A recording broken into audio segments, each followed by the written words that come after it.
Le Shabbat, chez les Juifs, commence le soir, et on célèbre même l'apparition des premières étoiles dans le ciel. Et ça devrait nous faire réfléchir, à savoir que finalement, le coucher est plus important que le lever. C'est au coucher que l'on voit le ciel, c'est pas au lever. Et donc quand on parle d'ascendant, de la planète qui se lève en astrologie, il faudrait peut-être plutôt parler de la planète qui se couche. Et d'autant plus que... enfin bon, peu importe. Donc l'ascendant, je pense aux travaux de Michel Gauquelin, je pense que les sociétés se sont plus axées sur le coucher que sur le lever, sur le minuit que sur le midi. Et on sait très bien qu'en plein jour, on ne voit pas grand-chose dans le ciel. Donc là, il y a une incohérence quelque part.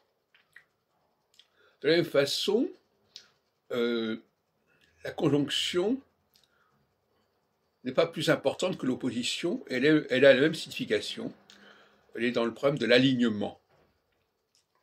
Par conséquent, un cycle astrologique, ce n'est pas un cycle complet, c'est un demi-cycle. Le véritable cycle saturnien est un cycle de 14 ans et non pas un cycle de 28 ans. Et d'ailleurs, c'est une erreur que j'ai commise en 93, 94, dans Saturne, l'astrologie selon Saturne.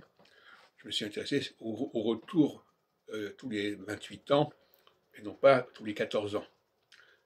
Et c'est l'erreur aussi que commet André Barbeau, qui oppose complètement l'opposition qui est plutôt dans son système de graphique, qui a quelque chose qui va vers le haut, et la conjonction qui fait descendre vers le bas.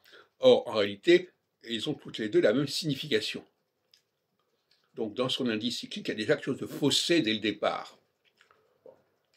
Donc,